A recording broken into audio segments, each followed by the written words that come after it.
नमस्कार किसान साथियों, कैसे हैं आप। उम्मीद करता हूं बहुत ही बढ़िया होंगे। किसान साथियों, आज की वीडियो में हम बात करेंगे धनिये की फसल में आखिरी सिंचाई के बारे में। धनिये की फसल में आपको आखिरी पानी कब लगाना चाहिए, इसका सही समय क्या होता है, जिससे आपकी धनिये की फसल में किसी भी प्रकार की कोई कमी ना रहे, आपको धनिये की फसल से शानदार उत्पादन मिल सके। इसके लिए आपको आखिरी सिंचाई पर खास ध्यान देना होता है। वीडियो में पूरी जानकारी अच्छी तरीके से जानेंगे, उससे पहले हमारा आपसे बस एक छोटा सा निवेदन है। जिन किसान भाइयों ने अभी तक हमारे चैनल को सब्सक्राइब नहीं किया हुआ है, वे सभी चैनल को सब्सक्राइब कर लें, वीडियो को लाइक कर दें और ज़्यादा से ज़्यादा हमारे सभी किसान दोस्तों के साथ इस वीडियो को शेयर भी करें। किसान साथियों, वैसे तो धनिये की फसल को ज़्यादा पानी की आवश्यकता नहीं होती है। केवल 2 सिंचाई में ही धनिये की फसल सही उत्पादन निकाल कर हमारे किसान भाइयों को दे देती है। लेकिन यह मिट्टी पर भी निर्भर करता है। अगर आपके क्षेत्र की मिट्टी अच्छी है, उपजाऊ है, काली गहरी एवं दोमट मिट्टी है, तो इसमें ज़्यादा सिंचाइयाँ आपको करने की ज़रूरत नहीं पड़ेगी। और किसान साथियों, अगर आपने धनिये की फसल की अगेती बुवाई की थी, तो ऐसे में आप पहला सिंचाई 30 दिन पर धनिये की फसल में कर देती हैं और दूसरी सिंचाई जब थोड़े थोड़े फूल बनने लगती हैं उस समय पर कर देती हैं।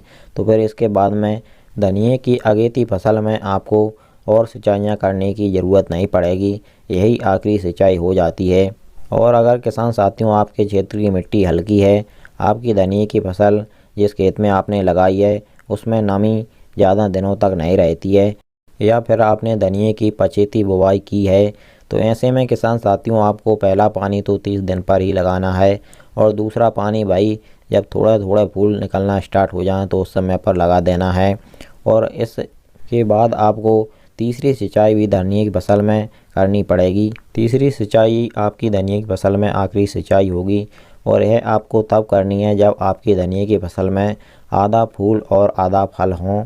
यानी कि किसान साथियों आपकी धनिये की फसल में पहला और दूसरा भराव आ जाए और तीसरा भराव आने को हो, तब आपको पछेती धनिये की फसल में आखिरी सिंचाई कर देनी है। किसान साथियों, अगर पछेती धनिये की बुवाई आपने की है तो उस पर आपको खास ध्यान देना होगा, क्योंकि पछेती धनिये की फसल में माहू और मोइले का बहुत ही भारी संख्या में अटैक होता है। अगेती धनिये की फसल में इतना माहू और मोइले का अटैक नहीं होता है, क्योंकि अगेती धनिये की फसल जब ठंड का मौसम रहता है उसी समय पर पकने को तैयार हो जाती है। लेकिन आप जब पछेती धनिये की फसल की बुवाई करते हैं तो पछेती धनिये की फसल पकते पकते धूप ज़्यादा हो जाती है, टेम्परेचर तापमान बढ़ने लगते हैं, तो ऐसे में किसान साथियों माहू और मोइले का अटैक आपकी फसल पर ज़्यादा होता है। तो आप समय समय पर माहू और मोइले के अटैक के नियंत्रण के लिए कीटनाशक का स्प्रे करके धनिये की फसल को इनके दुष्प्रभाव से होने वाले नुकसान से बचाएं।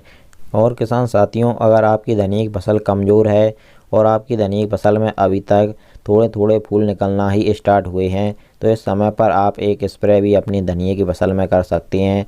उस स्प्रे से आपकी धनिये की फसल में जो भी समस्या होगी वह सब दूर हो जाएगा और आपको एक शानदार उत्पादन मिलने से कोई नहीं रोक पाएगा। तो किसान साथियों, इसके लिए आप हमारे चैनल पर जाकर वीडियो देख सकते हैं और पूरी जानकारी प्राप्त कर सकते हैं। चलिए फिर मिलते हैं इसी प्रकार की एक और नई जानकारी के साथ अगली वीडियो में। नमस्कार, धन्यवाद।